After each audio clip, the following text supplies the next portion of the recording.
And hello, this is Art and Activism presented by WEED number 13 with Kim Abeles.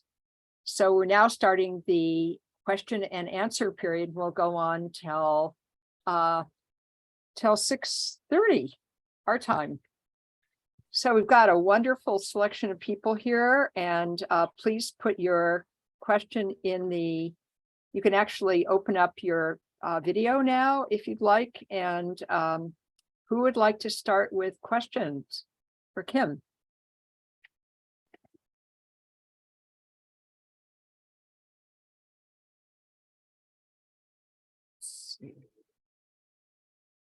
Okay, we've got Beverly. Well, Kim. Hi, Beverly.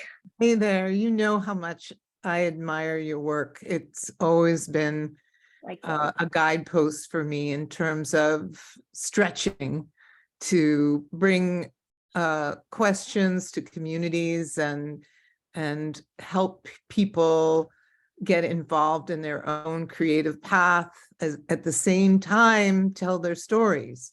And I guess I had a couple of questions for you. One is, I'm wondering, because I have not worked in the prisons. I've worked with a lot of artists who have worked in the prisons, and I think it's important work. But as someone who's an abolitionist who doesn't believe in prisons, I'm wondering how you deal with the paradox of working in that environment. So that's question number one. Number two is, do you have to deal with art aficionados who look at your work and say, it's too didactic? Why are you so didactic? And I'm assuming that you've experienced that, because some of us who do socially engaged work have that dilemma. So anyway, I'll start with those two. I don't want to take up too much space with my questions. No, they're both really good questions too, Beverly. They're like really good. So let me do the first one. The paradox, working in the prisons.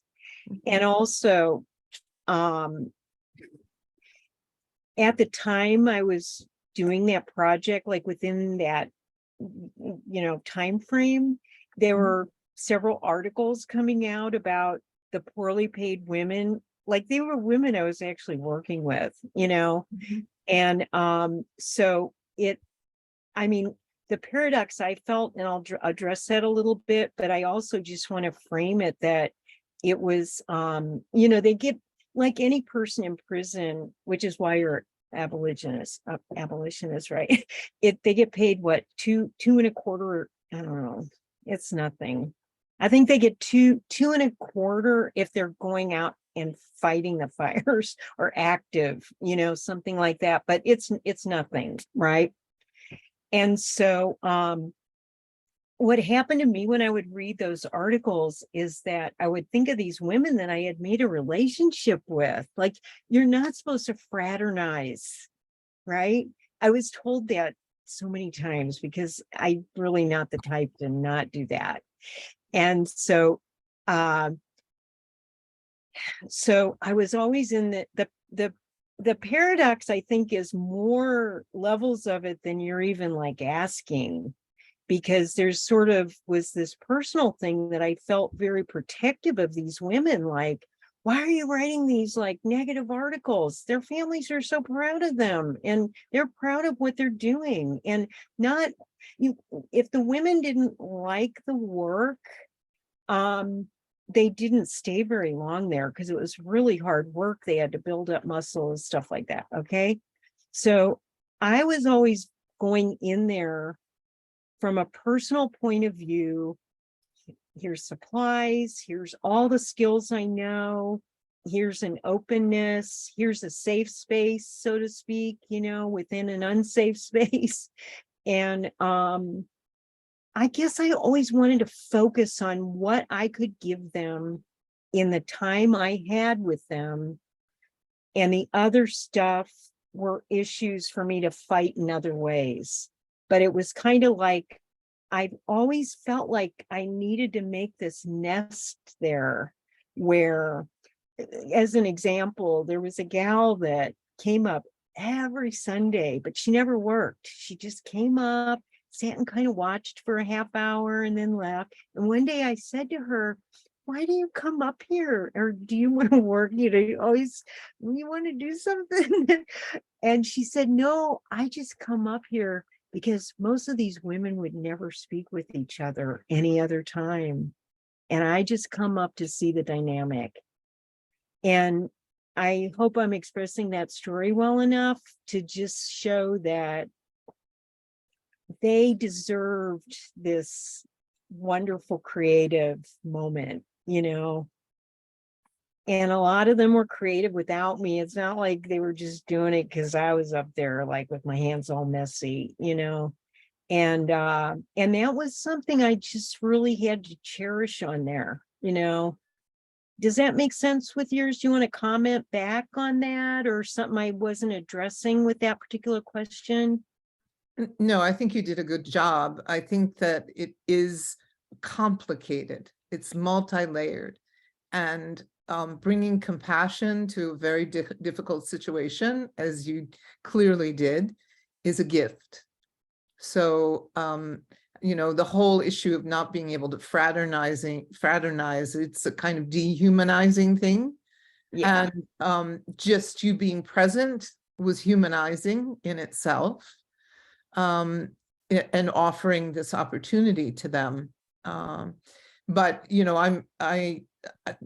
there are larger questions about restorative justice and artists bringing restorative justice in and modeling that, that I would like to tackle at some point. I'm not there yet, but I think it's a big one, in terms of reimagining the paradigms that we want to be living within.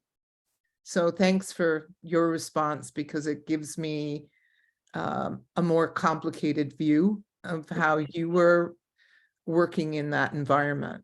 I mean, the thing with these particular women that, after they do all this training, they cannot be firefighters when they're out because they have felonies. And the reason that they can't is a real particular reason. It's because they can't get that, am I thinking this right? The EMT, the emergency training, because a person with a felony can't get that certificate.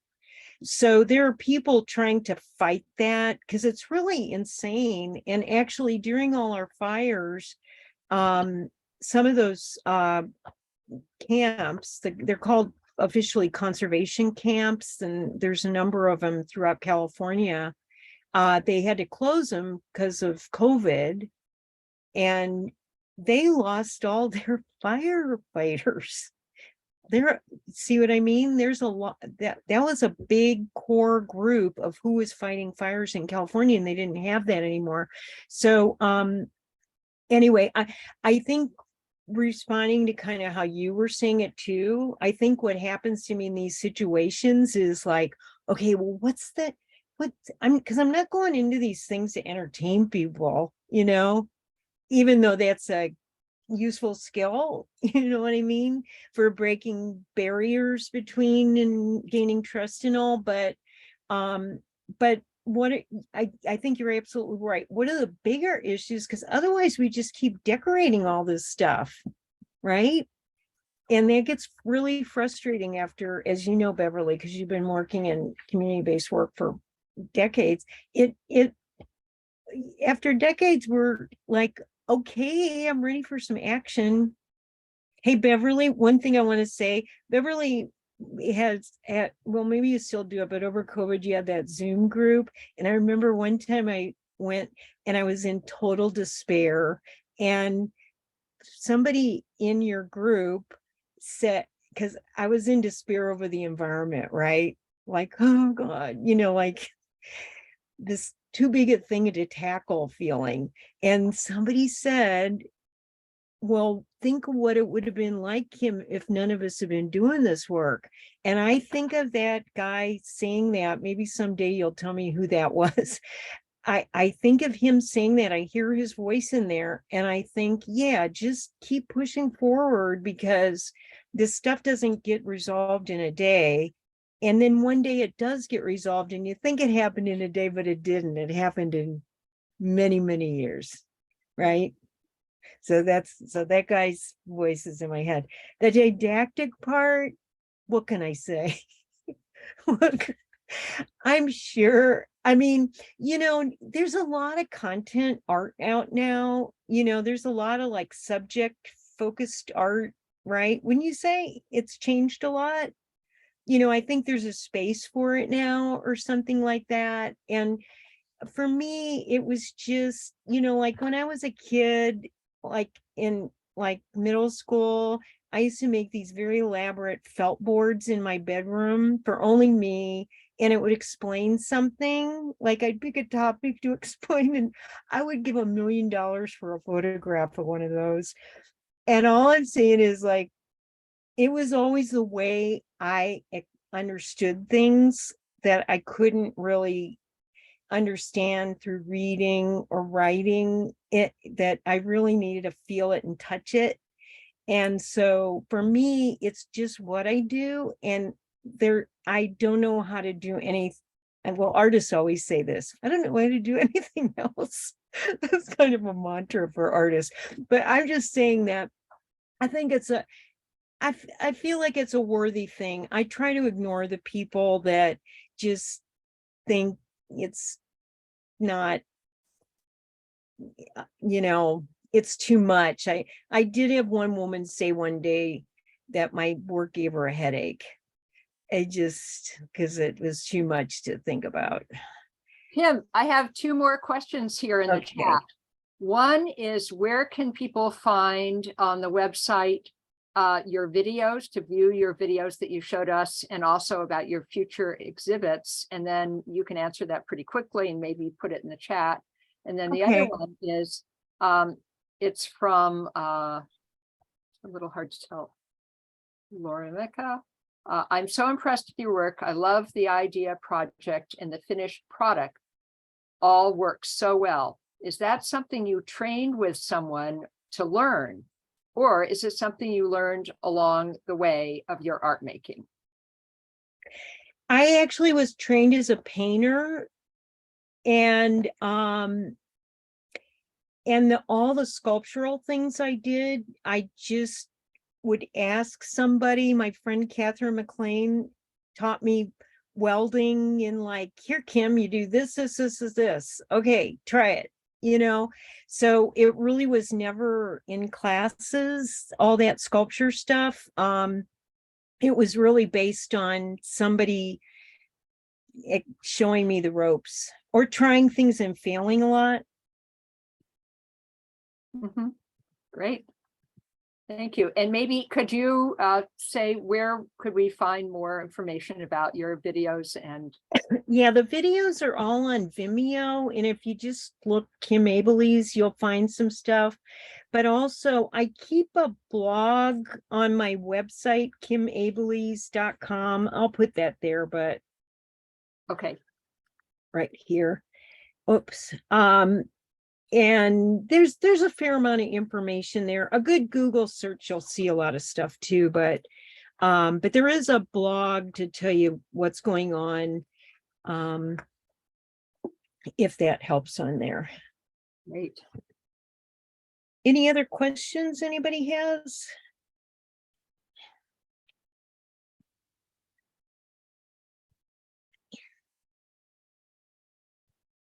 Yeah.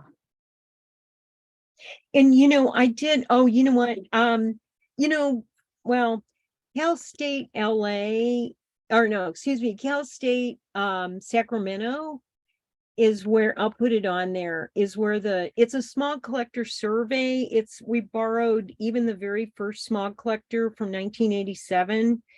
And I mentioned that Jennifer Frias did the curation on that. And then Kelly Lindner, I'm going to put her name here. She's the director there. And I think I got that right. And anyway, she actually expanded the show because the space was larger, and that'll be up the full semester till school's over in, I guess it's May or something. Excellent. And yeah, thanks. Well, it's just really marvelous. And we're so proud that you're part of WEED and that you are inspiring so many people. With your work. Thanks. Thank you. Thank you. Can I ask a question though? Yes, we've got a couple more minutes. This will be the last. I just wondered, did anybody, when they were looking at the work, like not particular to my work, but did anybody who doesn't do community-based work or things that maybe we'd call like out of the studio, did anybody think suddenly, oh, wow, I could do that? Or what would I do? Did anybody do that? Sorry to put y'all on the spot. I did. You did. It's hard to see. A lot of people don't have their videos on, but maybe you could flash on and tell us. Yes, I found it inspiring. Did you think of what you would do, Vicky? Is that Vicky that's talking, I think? Yes.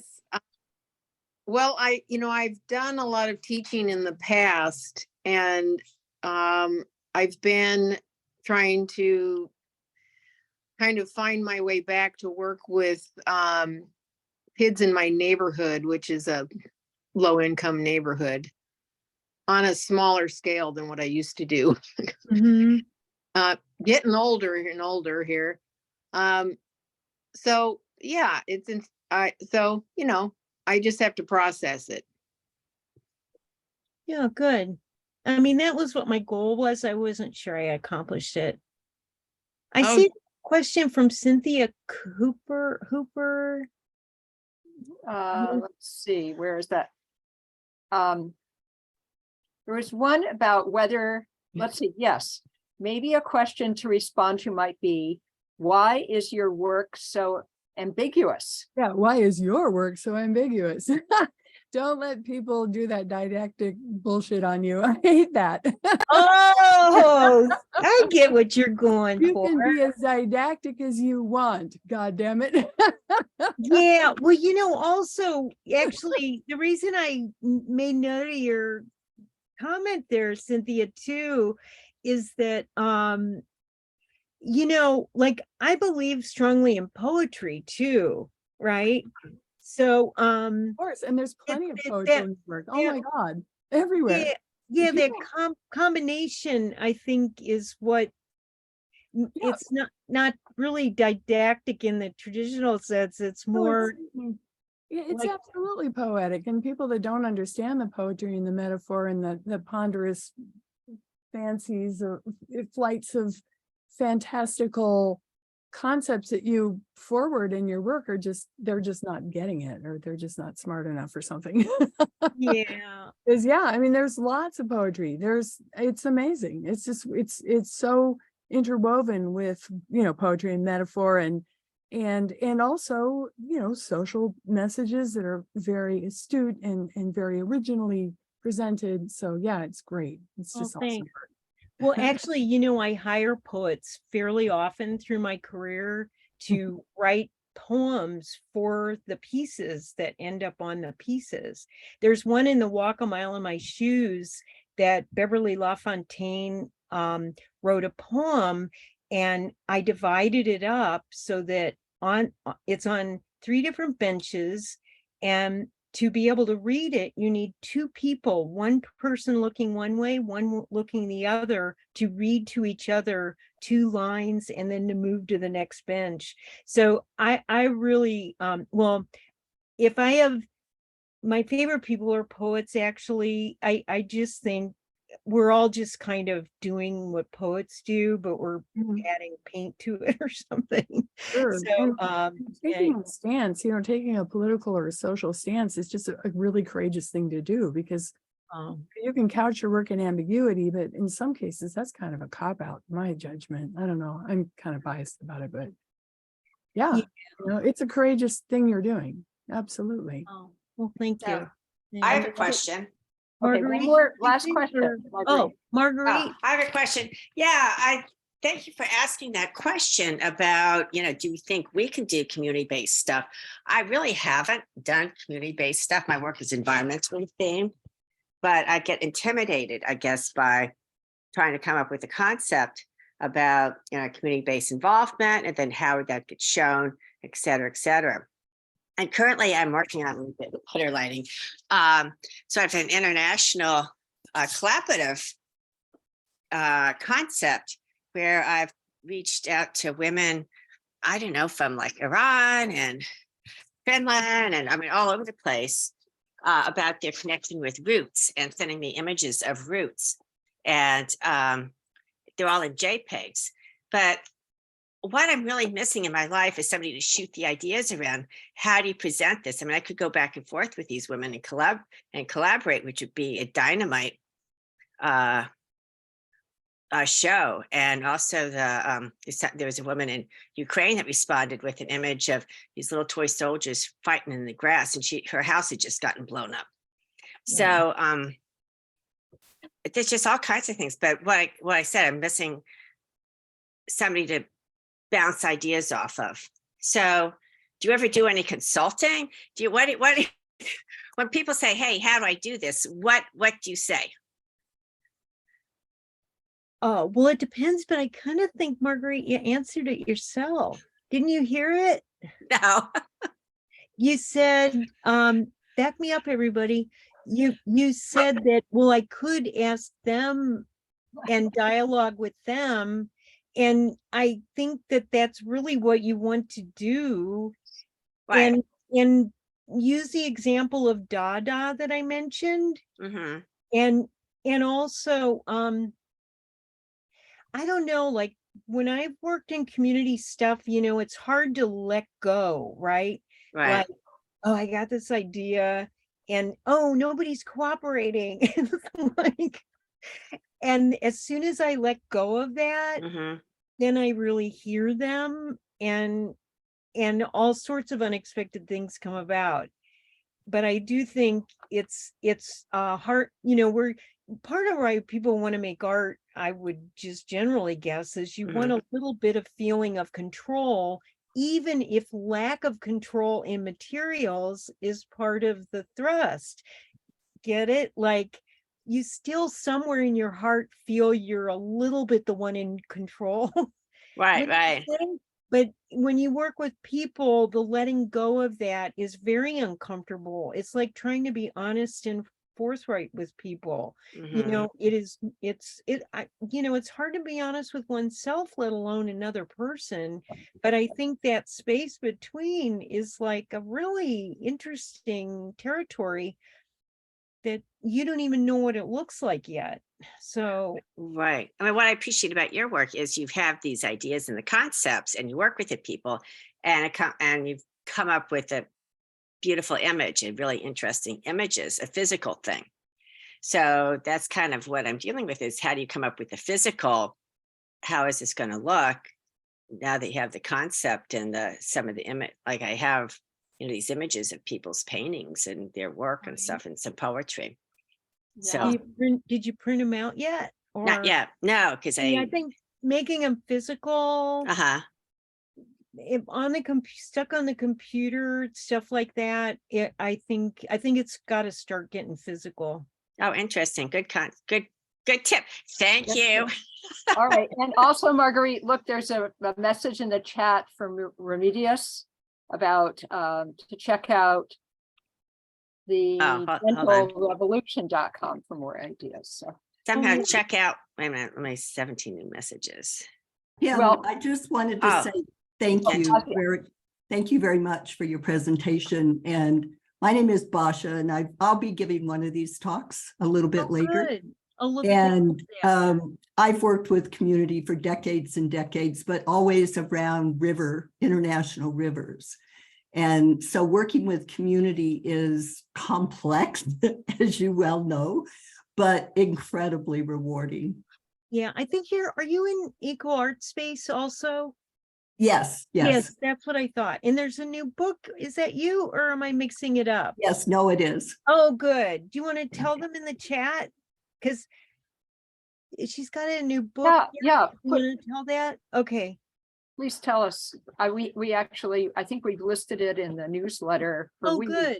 Please, but Yeah, it's a book. Well, we have a lot in common, Kim, because it's a book about the repositories that I do, which are these wearable backpacks that hold all the scientific data about the rivers. Yeah, it's beautiful. It's beautiful. Thanks. So I'm glad I wasn't mistaking you for another person. No. I really love the work. Yeah.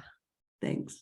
all right. Well, I think we're going to wrap it up now, and just let's everybody open up their screens and give Kim a round of applause. That was just wonderful, and Thank you. a great appreciation for what you do. And if you'd like to see her presentation or share it with other people, we're going to archive it on the WEED website and under Art and Activism in our YouTube channel. So thank you again, Kim.